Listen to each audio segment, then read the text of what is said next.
Inside the Birds is back. What's going on, everybody? It's Geoff Mosher, Adam Caplan, and we are behind the bye week now. We're still in a self-scouting mode here for the Eagles and their roster. On the last podcast, what Adam and I did was we went through every single free agent trade and draft addition. I'm sorry, free agent trade and draft addition to the team, and we outlined all of them and how many of them influenced either positively or negatively the Eagles in their 2-2 start. Now we're just going to look at the roster as it is, right, Adam? And we're going to talk about, based on conversations we've had with people, on observations from tape, like we're going to figure out what can the Eagles do better schematically here, both on offense and defense, to get themselves going. And then we're all going to say, hey, this might not get much better or it could get worse. So they have to figure out a way to work around it because, as we know, there's no such thing as the perfect team. So we'll go through that offensively and defensively in this podcast, which will kind of finish off the two-part series that we've done here. And then by the next time you and I talk on a podcast, we'll be looking ahead, as they say, we're on to the Browns.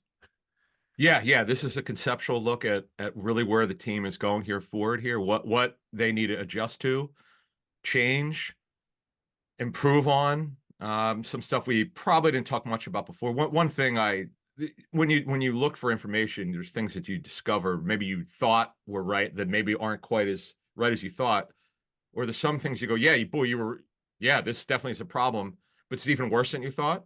Mm-hmm. Particularly when you look at this team at 2-2. That's the thing. It's not like they're 0-4. They're not a bad team, not even close to being a bad team, but they've underachieved. They should be better than they are. We can't blame everything because A.J. Brown hasn't played in week one. You can't just throw your hands up, but that's it. Right. Right when A.J. Brown and Smith are back, which should be this week, then everything's soft. No, it's not everything soft. There are other things they could do. We'll get into that defensively. Well, that could take 5 hours. We don't have that, so Yeah. we'll give you what we know, what we've heard, what we've seen. Right. Now, you're right. A lot of people out there are saying once the Eagles get AJ Brown and Devontae Smith back, they're fine. There's no big deal. People are making too much of Jalen Hurts' struggles, and I don't think that's necessarily true. We do expect the offense to take a big step forward just by having better personnel, of course. But we can't forget that even at the end of last year, when they were in their collapse, they were generally healthy in the weaponry department, and the offense was struggling as a whole.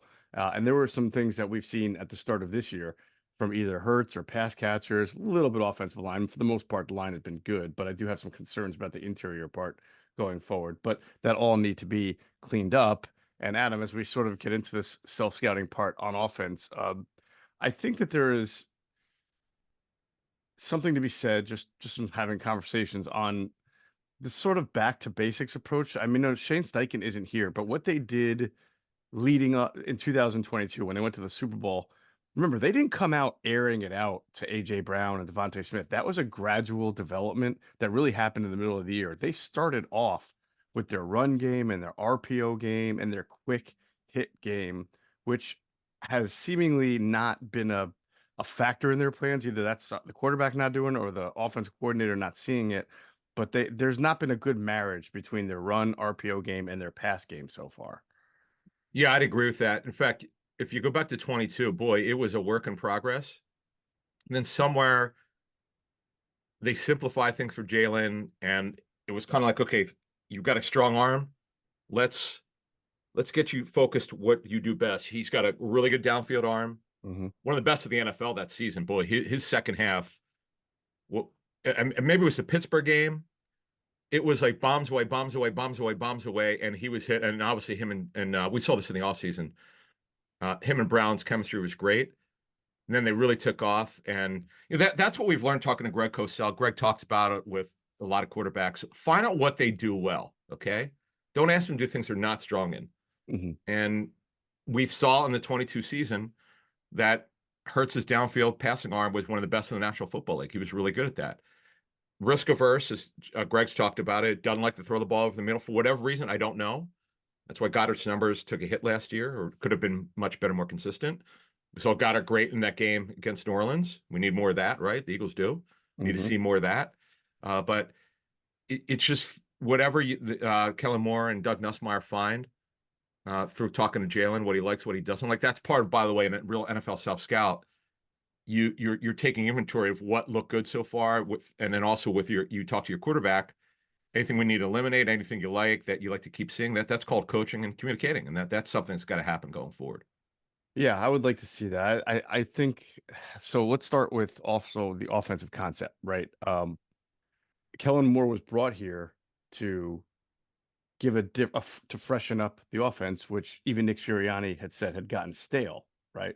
So as you talk about more motion, more under center. I know a lot of people who we've spoken to have looked at the tape or seen it with their own eyes and said, this is not exactly what Kellen Moore has been doing as an offensive coordinator. I think the data shows that the Eagles have only play action passed out of under center 6 times so far in 4 games, which is what's the point at that point, right? I mean, Yeah. you want to be able to get an effective running game going. You want to be able to go downhill under center at times, not all the time, but at times to make the defense think you're going to continue to pound the ball. And then you want to be able to fake the handoff, turn around and find somebody in the deep or middle areas. And the Eagles just haven't been able to bring that to that game. We saw it somewhat.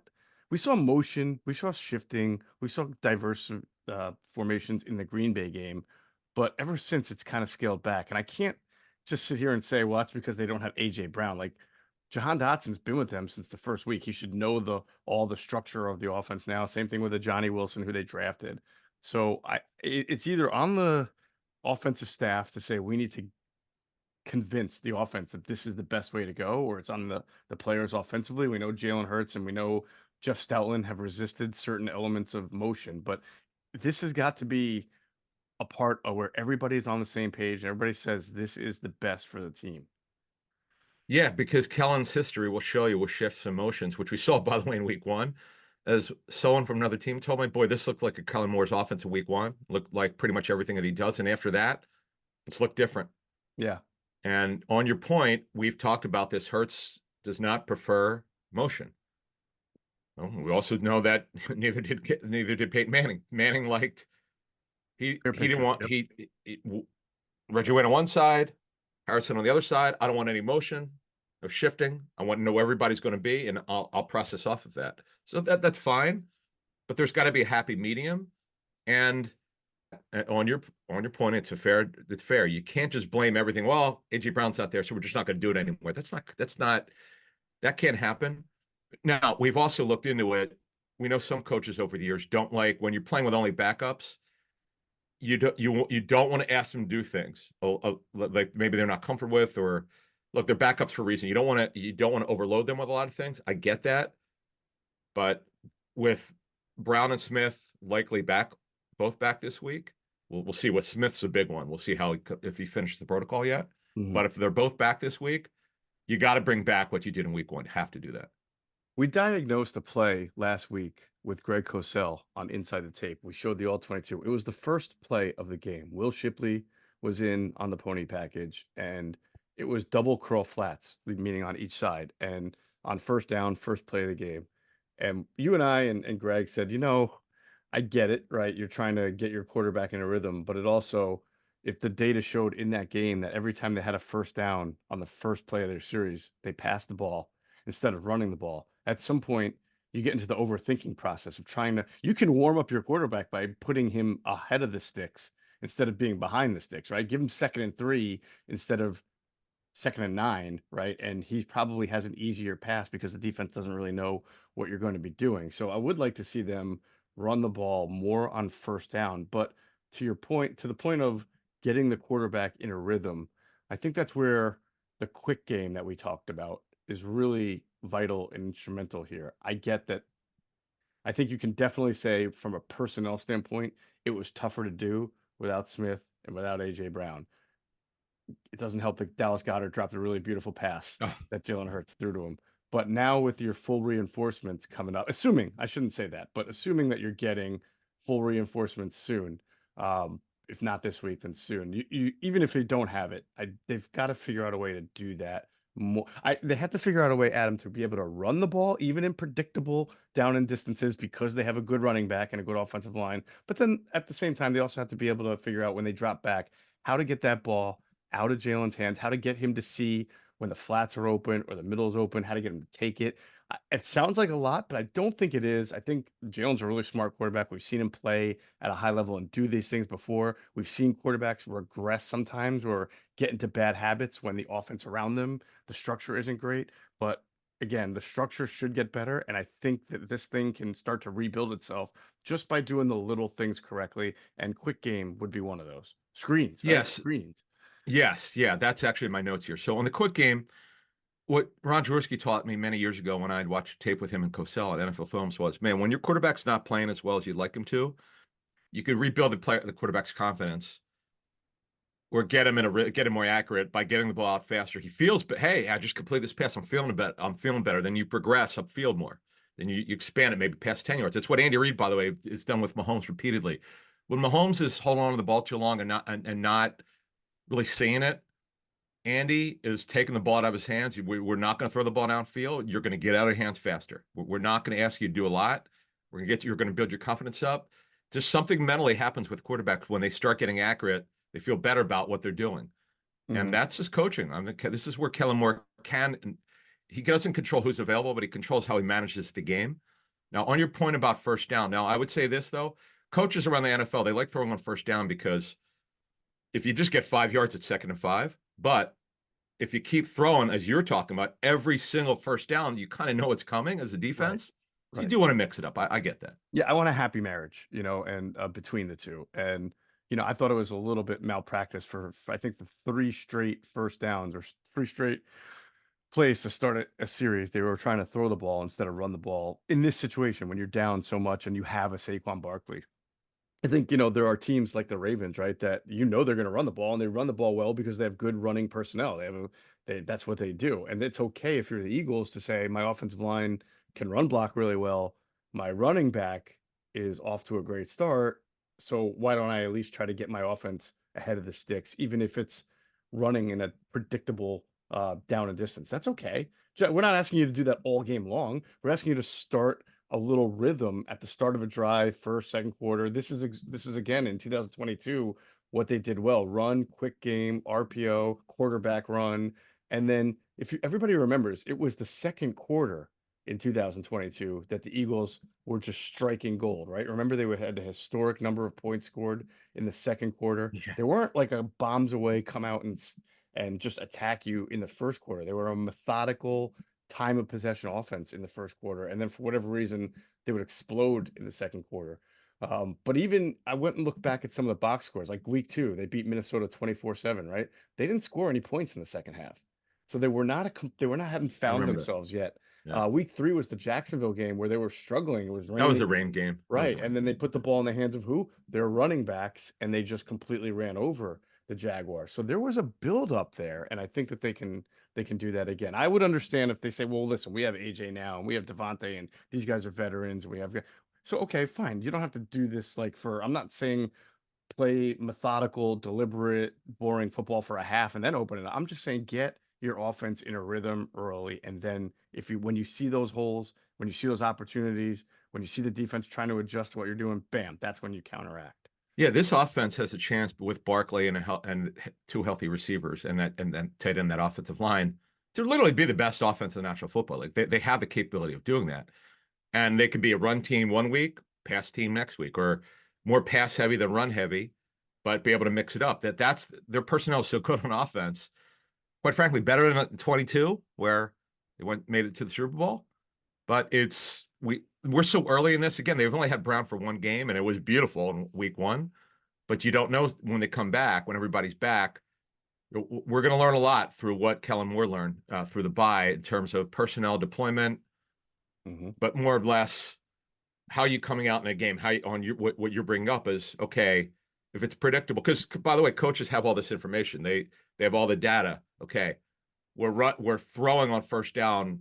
I don't have the number in front of me. Let's say so far this season it's 70% of the time. Hmm. Maybe you drop it down a little bit, Yep. so you're less predictable. 100%. That is my absolute. I'm not saying to do it all the time, just to sprinkle it in and marry it better. You couldn't have said it better than that.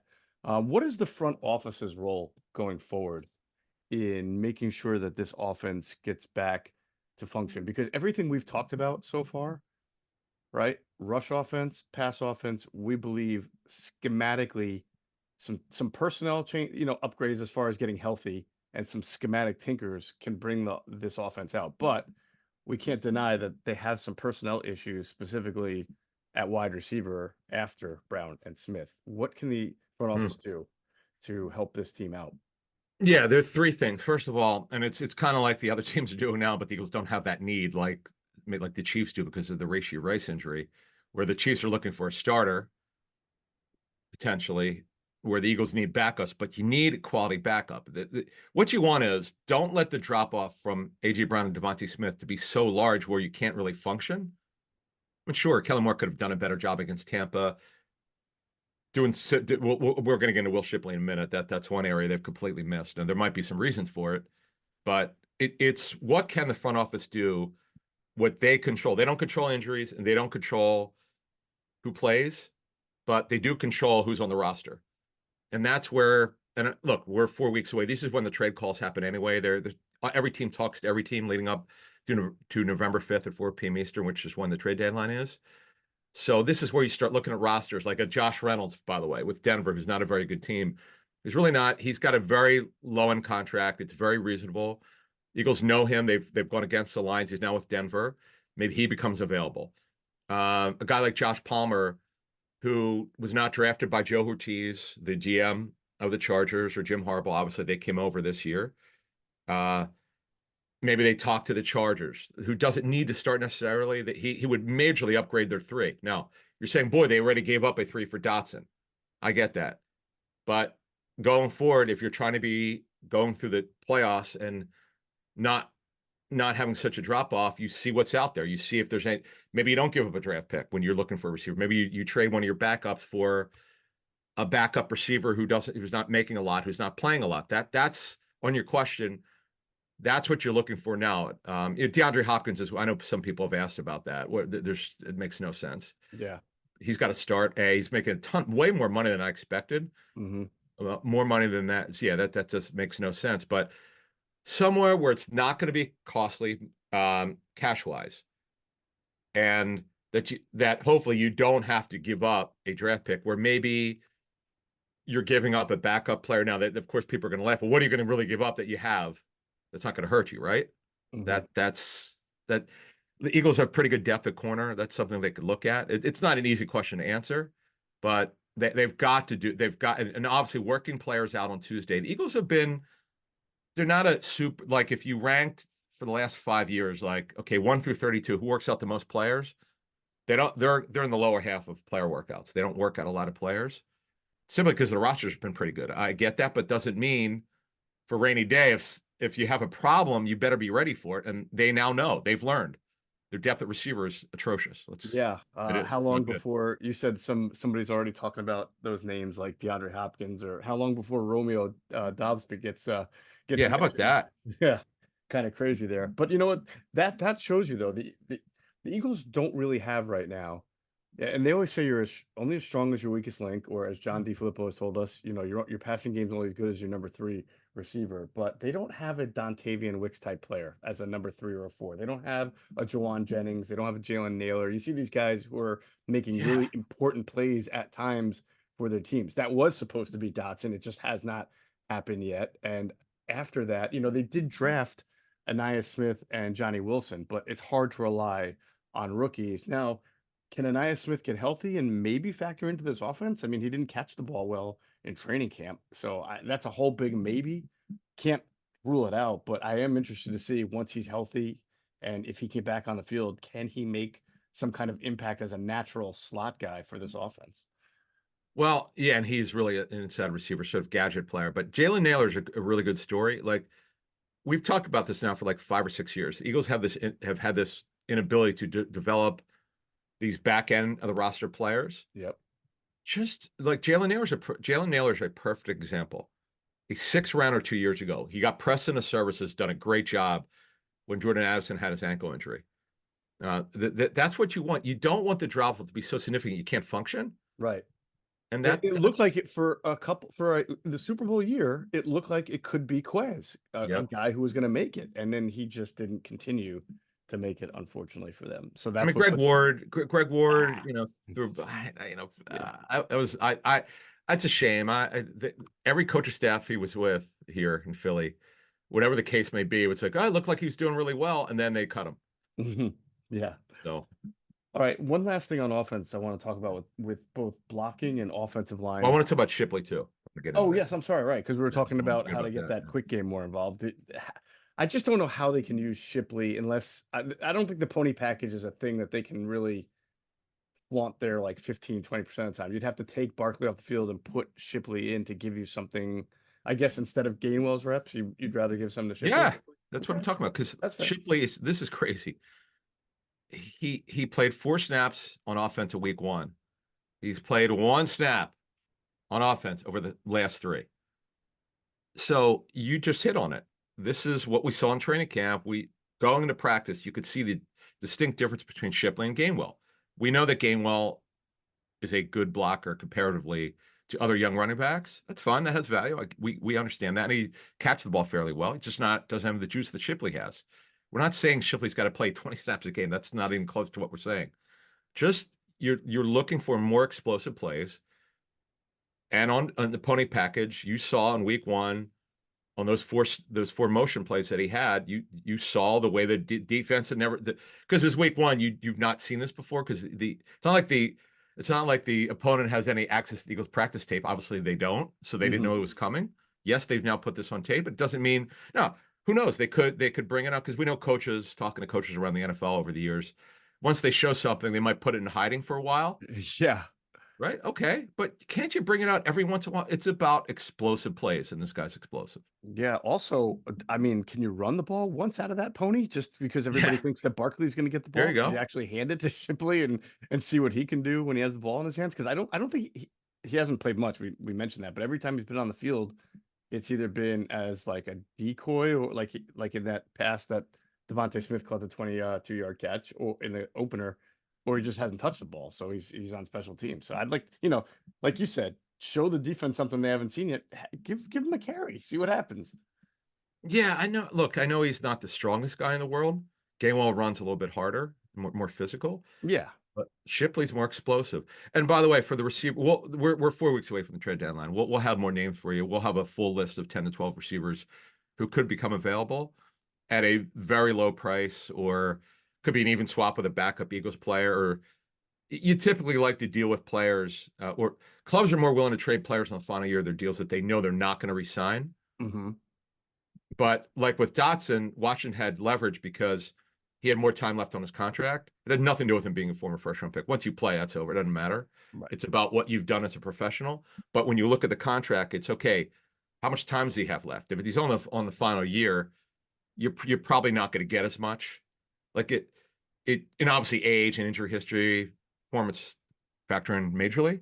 Hmm. So we'll look more about receiver going later on. But Shipley's a guy that I just was kind of intrigued with because you go into practice, and DeCecco and I were talking about it. We kept mentioning like, wow, there's just a difference when he's on the field. You see the short area juice because by the way, you were talking about to start the show about getting the ball out of Hurts's hands. Well, there's one way to do it. It could be with Barkley. That's another thing we want to see. I want to add this as an addendum. Hmm. The screen game off of Shipley or Barkley being on the field. I want to see the screen game. When is the last time or a Uh, year that they had a good screen game? I can't remember. do you Folks remember probably. how we used to fawn and salivate over the middle tunnel screen Yeah. to Dallas Goedert? The Yes. tight end screen that was not on not a bubble though. It would be like, he'd come across the line of scrimmage, catch it, get the blocking up ahead, and he would break 2 tackles, and then he'd be off to the races. It was one of the favorite plays to watch develop, and it would work really well. And the blocking was always good. And then Dallas was always good to break the 1 tackle you need to break to turn that screen from a first down into an explosive, right? I don't know what happened to it. I don't know why it's not there. I don't know if that's not a big. I don't know if the tight end screen has ever really been a big part of Kellen Moore's offense. So he doesn't like. He'd rather do a running back. I get it. Most coaches, offensive coaches especially, right? They want a more explosive player, either a wide receiver or a running back in the screen. Fine. We're not saying don't do that, but if you could go back to watch some tape from 2 years ago of the Dallas Goddard tunnel screen, you'd be like, "Whoa, that guy Yeah, made some really he explosive did. plays on that specific one." And can we get that back? I'll give you one. So the big one, the tunnel screen or hide screen, is the one that the Sean McVay's made sort of famous with Hmm. Tyler Higbee, who's a Hmm. really good athlete. You know, he they use him more as a wide tight end than a flex tight end, but he's super athletic. He was a big time tight end. I think it was what Western Kentucky. Yes. He's so explosive. Unfortunately, he's coming off an ACL injury, but he's a guy that has done it. We've seen it. Higbee can do it, and I don't know what. And Higbee is a guy that been in the league a long time, who can block. Eagles have seen these. They should look at that tape because that he's one of the best tight end screens guys that I've seen. So yeah, that I'd like to see that with Goddard. You're absolutely right. If I'm not mistaken, didn't Higbee have 3 touchdowns in a game against the Against the Eagles. Eagles, The like COVID in year. Yeah. Peterson's like second or third? Yeah, yeah, something like that. It was Might have been the COVID year. might have been that. It was bad. They couldn't defend him, and McVay came in here and was in his bag. All right. So I wanted to get to that point about blocking and just upfront communication. I think the Eagles may have a personnel issue and a scheme issue here. So one might be easily fixable. The other one, I'm not sure. From a blocking standpoint, and listen, they've ran the ball well. But there have been some short yardage plays where they haven't, and there have been some runs that have gotten blown up as of lately because you have Grant Calcaterra out there trying to throw blocks, and whatever deception they think they're getting by having Calcaterra out there throwing the block instead of Stoll, it ain't working. Or they've got all three out there if it's really short yardage and they go to Calcaterra side instead of Stoll. So I don't, whatever it is, Stoll needs to be more of a blocker than Calcaterra if they're truly going to be able to get these short yardage runs and these, whether it's a tush push or anything else. You can't have Grant Calcaterra out there blocking too much. Yeah, the snaps were more even in the last game against Tampa. Remember, Jack was on the street and they brought him in, so he wasn't here for all 4 games. But yeah, that to me has got to happen. Stoll's got to be their why. They're back. They're basically when they're in 12 personnel. My point is Stoll's got to be on the field more than Calcaterra. They just have to accept that. Yeah, That's yeah. something that Stout and Jason Michael have to get together on. And no one's told us that Calcaterra is a better blocker than Stoll. That would be news to us. So I think Stoll's got to be out, and that's why he's back. We mentioned this in the offseason. They need to bring him back, and they didn't. Well, they tried to, as we reported at the time, but he turned them down and went to the Giants. Now he's back, so let's see what happens going forward. But that's to me that's a simple fix. Yeah. Okay, that's a simple fix. The next thing that is my concern, it may not be a simple fix, but it really needs to be coached up and corrected going forward. Through 4 games, and I'm going to find the data by the next pod, but the Eagles have had way too many free rushers at the quarterback because teams are figuring out how to break down their protection um, calls at the line of scrimmage, and they're getting free rushers in on 4-man rushes. You know, they're obviously putting 6 or 7 guys at the line of scrimmage. We saw it against Tampa, saw it against, I think, New Orleans. It was Atlanta and New Orleans. Might have been Atlanta, right? Where they would put a lot of guys at the line of scrimmage, then back off certain rushers that were accounted for, and then send rushers who are not accounted for. So even though it was a 4-man rush, you're getting a guy coming wild in at the quarterback. You know, it's our understanding that Jalen Hurts has taken on more of the with the new center, more of the protection setting role, which is what a quarterback should do, especially with a young center. They've got to be able to watch tape together, figure things out, and then everybody's got to be on the same page. You can't totally prevent free rushers because there are some awesome defensive coordinators in this league, like Todd Bowles, who are literally just they know your slot, your rules of protection, and they are designing schemes to capitalize on that. But as a quarterback and an offense, you have to know that as well. As a running back and blitz pickup, you have to be able to scan the field better. And if there's a free rusher, you have to be able to get the ball out quicker in those scenarios. And they've been burned by that in some key moments this year. Yeah, I understand a couple things with Hurts. He wanted this, like Yep. he wanted more responsibility. He's getting it. This is new to him though. You have to give him time. Again, it's only 4 games with him and Kellen Moore, so they have to get on the same page a little better. And Kellen's got to kind of figure out as he's trying to figure out through communication. Okay, you like this, you don't like this, and Jalen's got to handle what they're trying to do on offense. And the hope is here, because we've pointed this out and others have said it too, and it's true. He's had so many different play callers, as Jalen's talked about, going back to high school. Kellen's should be here for a while, so they gotta get this thing going. Again, it's only 4 games, so we don't want to beat this to death. But the fact of the matter is, it's got to look a little better. You mentioned the pressure, the free rushers. Now, part of that, obviously, with Lane being out, then although the guys handled it incredibly well. I mean, what Fred Johnson and what's his name did, Tyler Steen. Kyle Steen, especially because Steen was phenomenal in the game against the Saints. That Hmm. was a great sign, by the way. That's really good. But that's good. Like they have that on tape now. They know what it needs to look like when if this happens again. But overall, to move forward here, it's just everybody working together. And I believe that obviously getting the two receivers back will help tremendously. But in terms of conceptually, okay, what aren't they doing well? What could they do better? It's everyone working together. Just the more you work together, the better it should be. And on your point in 22, how it started off slow, whatever adjustments that Steichen made worked. And boy, did Hurts take off in that second half. Again, I think it might have been the Pittsburgh game. Hmm. But wherever the case, and no one could stop him. It was just Right. ridiculous. How no until obviously last year was a different story, but going forward now, Kellen he's worked with guys who can move like Hurts and other quarterbacks. He knows that he's got a quarterback who's got a strong arm. Let's take advantage of that and help him out. Awesome stuff. All right, let's move on to the defense. First, let's pause and hear a word from our great friends at Sky Motor Cars. Sky Motor Cars in Westchester is a different sort of dealership. All it takes is one look at their Highline pre-owned vehicles that people all over the country want and need. Owner Brett Schiller makes sure you don't spend a dime of your money before you purchase the car. Sky Motor Cars allows you to make all the decisions regarding your next vehicle. At Sky Motor Cars, you never have to spend more than necessary. Visit SkyMotorCars.com today or call 610-918-7225. All right, we're telling you all the time, car buying experience in general, terrible. Car buying experience at Sky Motor Cars, unreal. Just a great place to go. Great customer service, great inventory, and very, very, I want to say user-friendly, customer-friendly, whatever you want to talk about it. Our buddy Brett Schulder runs an amazing operation out there. So make sure you visit them at skymotorcars.com or hop in there out there in Westchester, PA, and tell them Adam and Geoff sent you. You will get a great deal. I want to shout out our Patreon folks. As always, they're getting everything early and ad-free, and the community continues to grow.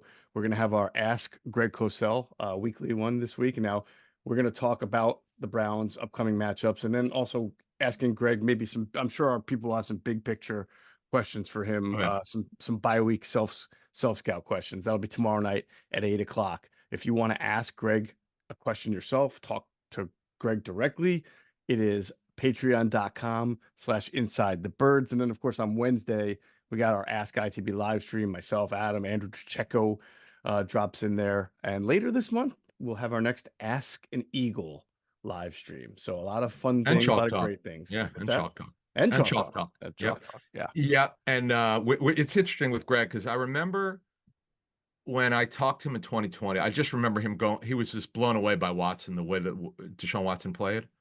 I mean, because you just when you watch tape of quarterbacks that are different, okay, is this the way the league's going to go? Because he's great arm, scrambler, second reaction, good vision, sees it. He was like Russell Wilson ×2. Like this is the way Russell Wilson should have played. Mm-hmm. Russell, that's another story for another time. That could be like a podcast. But Watson was so phenomenal. And the team was terrible in 2020. But if you remove, let's forget about off the field. We're just going to stick to football here. You could have made a case he could have been the MVP, but no one would vote for a guy on a team that had a terrible record like that. Where they have 2 or 3 wins, whatever. But now he's become this awful quarterback, and he completely looks like he can't play anymore. I'm really interested to see what Greg has seen. I'm sure it's going to be negative, but I'm just curious what Greg's seen from Watson so far. All right, that is me too. Let's talk about this Eagles defense. So I want to. There are some really fascinating statistics about this Eagles defense that are sort of mind-boggling, Adam. I don't think it would be a surprise to anybody to know that they have a bottom 7 pass defense in the league entering week 5. They have not been very good pass defense. However, quarterbacks are complete. Do you know quarterbacks are completing less than 60% of their passes against the Eagles? That's kind of weird. Yeah. It's one of the better completion percentages against in the league. It's like 4th best. Yeah, that's a weird one. Yeah, I don't know what to make of that. because we saw in the Tampa Bay game they got no pass rush. It was embarrassing. Hmm. So yeah, I'm not sure what to make of that one. I don't know what to make of it either. But everybody wonders about blitzing and hurrying, and we'll talk about that. Their blitz percentage is pretty much what you would expect under Vic Fangio, which is they're blitzing at like a 23%. 23% rate. Yeah, we Okay. knew it would be in the low to mid 20s. It's It's like exactly kind vintage of what we're talking Fangio about. there. 23% is like, I think even Desai was at 23. I think Gannon was at 20. It's like if you're a Fangio or a Fangio disciple, you're in that 22 to 24% range, and it doesn't really change.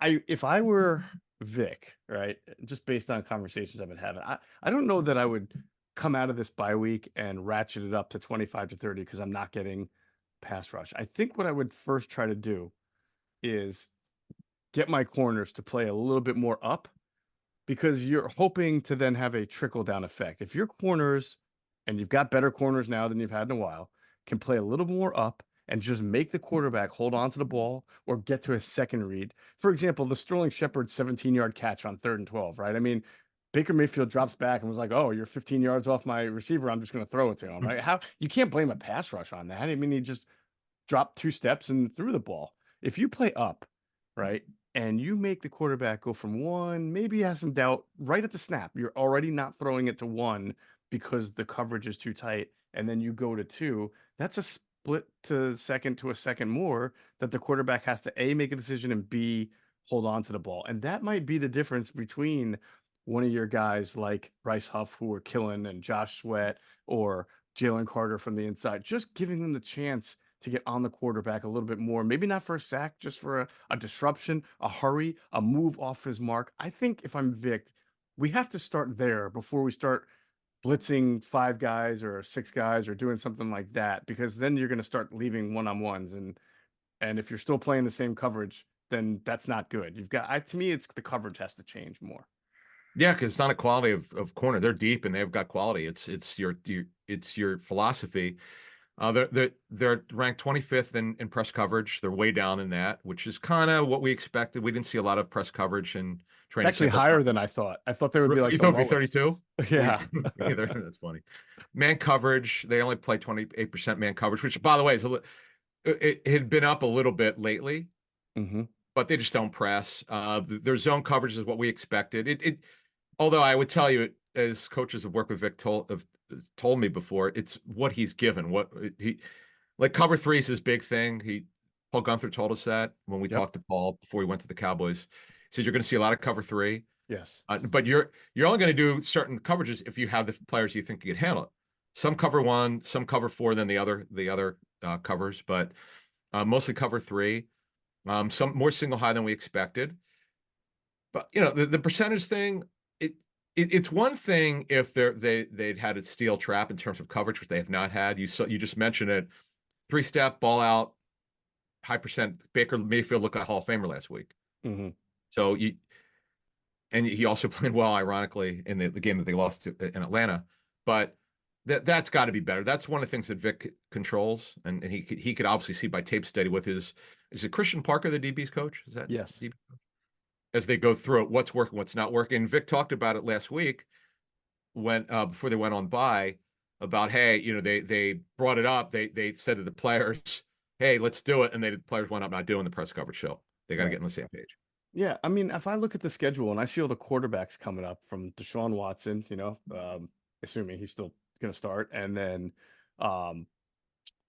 what's his face, Daniel Jones, and then Trevor Lawrence. Right, of the next 4 games, the best one they're going to face is Joe Burrow. So you want to take a different tack, fine. But those 3, I'm not afraid of them like beating me deep routinely, play after play after play. I mean, I get Malik Neighbors is a great player, but even when he's been healthy for the Giants and playing, he's not catching 20 and 30 and 40-yard bombs. He's literally being deployed all over the field and just moving the chains methodically. They just don't have haven't had a downfield offense. So I don't think the Eagles need to do anything radically different. I just think they need to challenge the receivers a little more, and there will be just a natural symbiotic impact with the pass rush. Now, if they start doing that and still not getting to the pass rush, then you've got a real personnel issue that is going to have to be solved in probably ways they didn't anticipate. But I can't sit here and think that Bryce Huff is going to go the entire season and be this bad. I know he's playing in a new defense.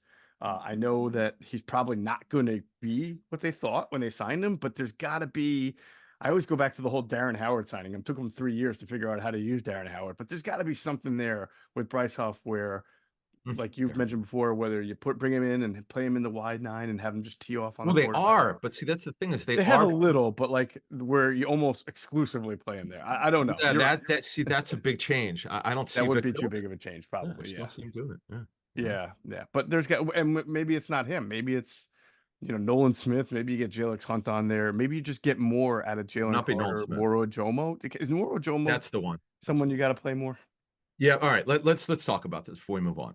Mhm. So, yes, it's not working with Bryce Huff. I know it's only 4 games, but folks, he didn't really impress anybody in training camp for the most part. Like the week of the practice against New England, and I have to go back and look. I think he did well in the game, but anyway, he showed something in that joint practice. But overall, he's been a major disappointment. Mhm. It's only 4 games, and sometimes the light could go on. You'd never know, right? Remember the Patrick Robinson situation where he was terrible for first 2 or 3 weeks of training camp, and somehow, miraculously, he turned his training camp around. Where we are training camp, we're like, where did this come from? He was awesome as a slot corner. Yeah. You never know. That was 7 years ago. Wow. You never know, but it looks bad. Nolan Smith it's not happening. I mean, he's just, it's one of these things you could put weight on. It doesn't make you any stronger. Like, yeah, it helps you maybe handle certain situations with leverage because you're stronger to hold whatever, to use your strength, physical strength, you get stronger, but it's not going to make you any bigger. It's not going to make you more explosive. And the knock from a scouting standpoint was, if he didn't win with speed in college, he wouldn't win. And he's not winning with speed. He's just not winning. He hasn't won. I don't know how much, unless he went against the Tucson training camp. I don't remember a time I was told or saw that he won. Mm-hmm. So Nolan Smith, to me, he's not showing that he could be the answer. Yeah. On your point, Moro Jomo, in the limited time he gets, he looks good. There's no one on the practice squad. There's no veteran to bring in. Now, they obviously could add a veteran and let that guy learn the system. But those guys are hard to find who could actually rush the passer. But Ojomo's shown something. He's opened some eyes. Yeah, he has. And maybe there's some opportunity, especially in a 4-man rush, to get him on the field even more. Jordan Davis has not become a pass rusher.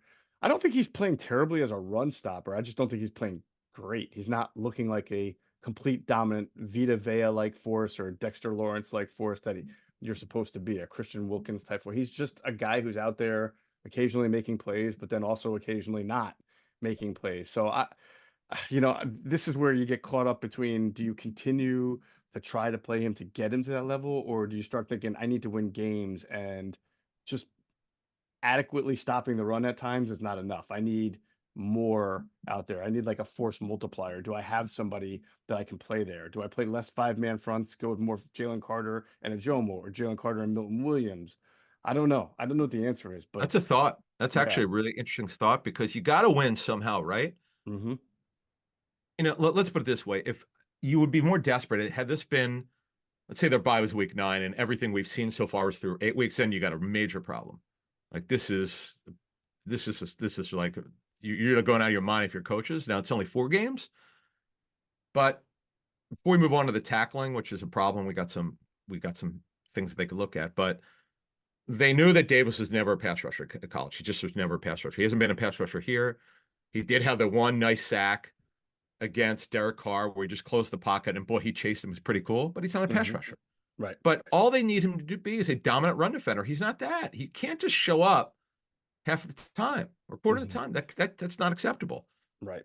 And Clint Hurtt could only do so much. The D-line coach, it's on Jordan Davis to get himself together. And again, they're going to have to start looking at, we talked earlier in the show, on offense, they have to look at the receiver market, who's on the street. They're going to have to start working guys out at defensive tackle. I'm surprised that they haven't signed. Quite frankly, I'm surprised they haven't signed someone. They should have done that earlier. Agree. Hey, schematically, I had this thought too.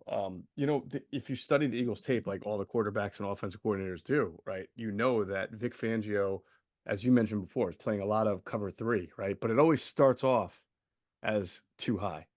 I mean, every time the quarterback gets to the line, he sees 2 safeties deep, but then he knows the quarterback that one of the safeties is going to come in because whatever the data says, it says that the Eagles are playing a whole lot more of cover of one safety high and cover three.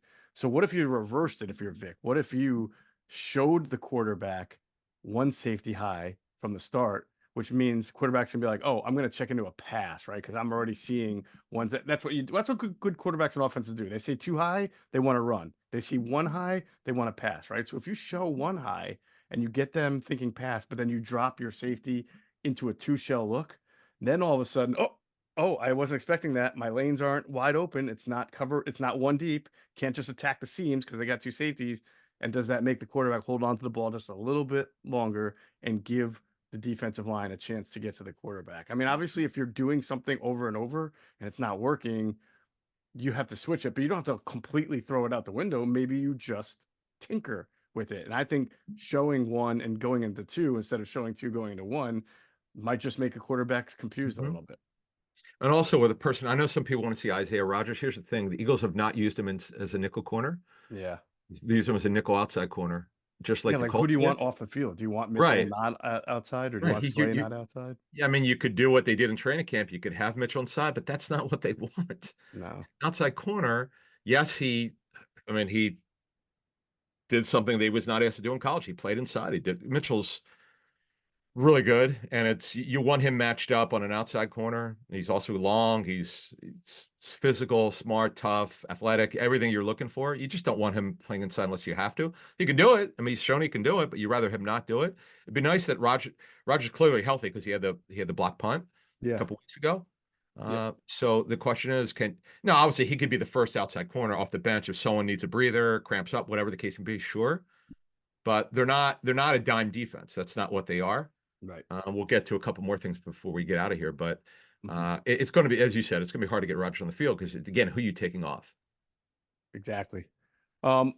Rush defense, Adam. I am pretty. It's only 4 games. I don't want to make it too big of a deal of it, but I don't know how schematically they can be better unless they face a team like the Saints, right? That's going to put 2 tight ends in or a tight end and fullback and then force Vic to play those big, heavy 5-man jumbo fronts. But they have really had a tough time stopping the run with their normal 4-2 defensive front. And I don't know. I don't know what changes out of that. You know what I'm saying? Like you don't. There's no linebacker that they're going to pull out of there, and he's going to do that much better of a job. And frankly, it's not like Dean and Bond have been terrible. They've had some good moments. They missed some tackles in the last game. They made some tackles in the Atlanta game. Defensively, they have a problem setting the edge, which to me is a discipline thing. Like you can't jump inside on an outside zone. Like we've seen Sweat do that. We've seen Huff do that. You're just leaving your edges exposed. So the coaching has to be better there because I don't think that there's a personnel move that can be made that's going to magically make them better. Well, they could. The one thing on my notes here is they could start working Burks in. They could do that. That's a good point. Yeah, and now you can do that. He's the only guy. So who are you taking off though? Who are you going to take off the field? I would take Dean off. I mean, Okay. I would absolutely look to do that. The last game was not one of N'Kobe's best games. We'll leave it at that. Mm-hmm. Saints game, him and Bond took over. It's a pretty cool story. But on your point, so they widened against New Orleans. They widened out Williams a little bit. They brought Bond as an edge defender.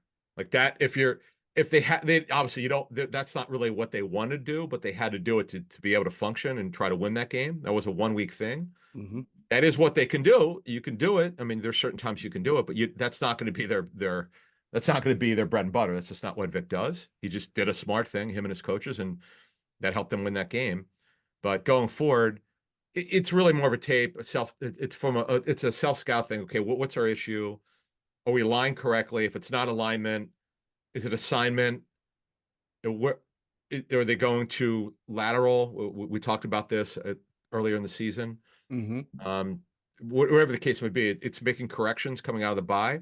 But Burks is a guy who's been there, done that. He's been a starter. He's played, by the way, in Green Bay, played inside because they were 34 front before they got the Jeff Halfley, who was running 43. So he's played in an odd man front. He could certainly start. He's got better, way bigger than N'Kobe. Mm-hmm. But the thing about N'Kobe is we've seen it earlier in the season when he's played well. It's like, how long do you wait? How long do you wait to see if he could be a consistent player, N'Kobe Dean? Right. That's the question. Yeah. Yeah, sort of like the same thing with Jordan Davis. You got to win a game. You can't be in constant build up mode if a guy's not getting it done in a certain element of the game that's really hurting you. I think the Burks thing is a really good idea. And honestly, as we talk about personnel, if you're because they're missing so many tackles at the second level too.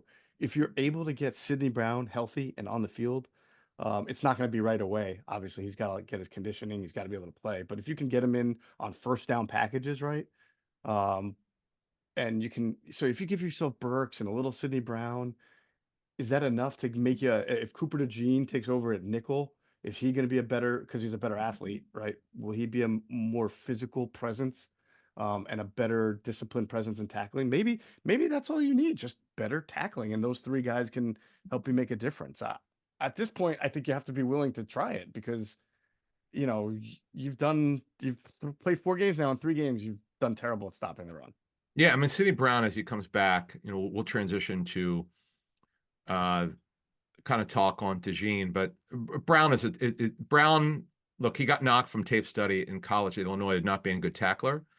There were some reasons for that. There were some reasons for that, but he became better last year before he tore his ACL late in the season.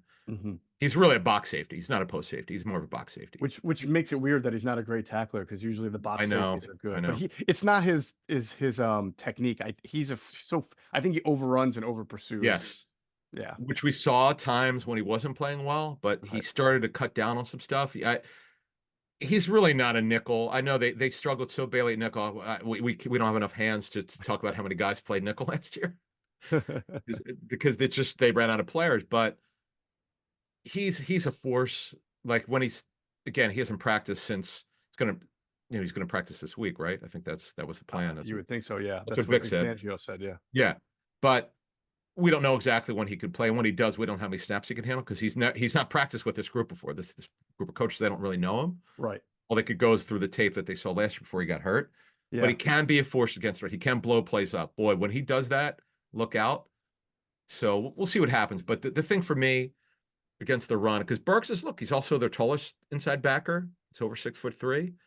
He started a bunch of games, not a ton, but he bought a handful of games over his career with the Packers, his first 4 seasons. He's an older player, 29. He's coming off that knee injury, but he's totally healthy. Mm-hmm. Let's see what happens. Yep.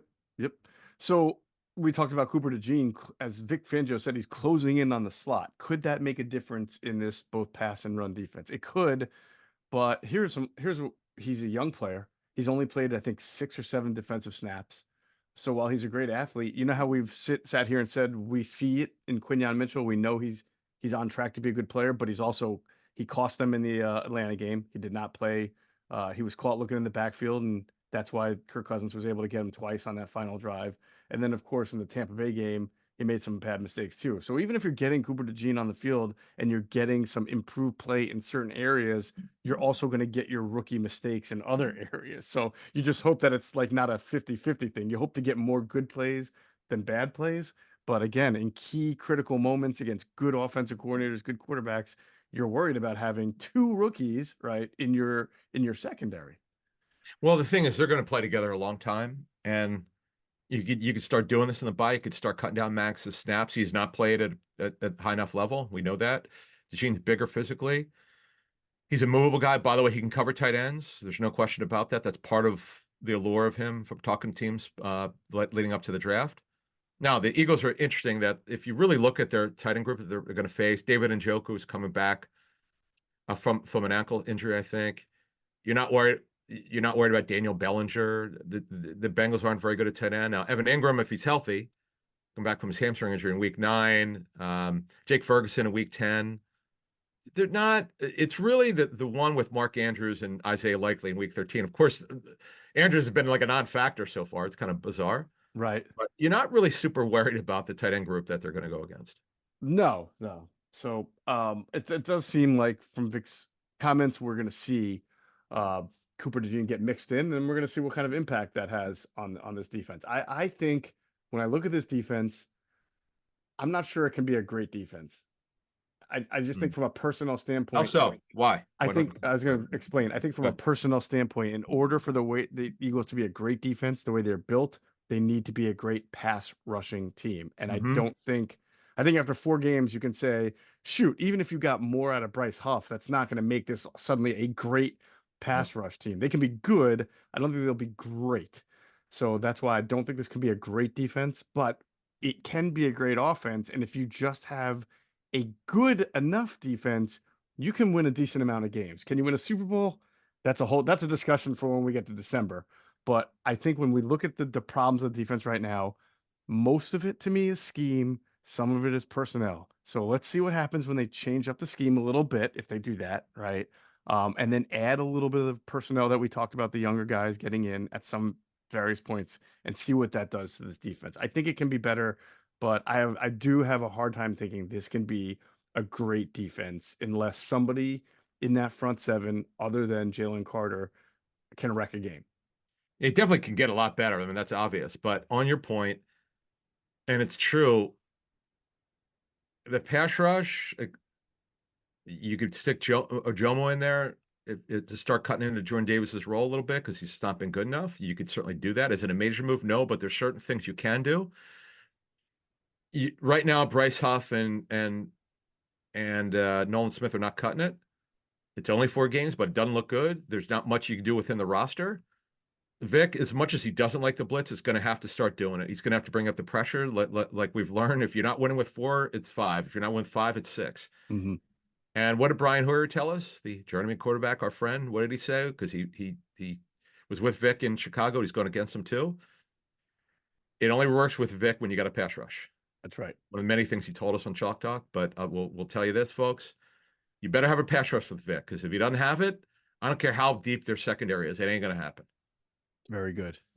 All right. So we've gone through it. That is our self-scout offense, defense. I think we've pretty much identified all the issues that we think can be resolved, some of the ones that we think will be tougher to resolve, and some of the things that they do well that will have to be brought out both offensively and defensively here in this podcast. And next podcast, we'll start looking ahead to the Browns game, get the early word, see what's going on with the Eagles, and away we go. The bye week will be behind us. That's going to do it for this episode of Inside the Birds, the leading podcast in Eagles intel. And as always, we thank you for flying with us inside the Birds.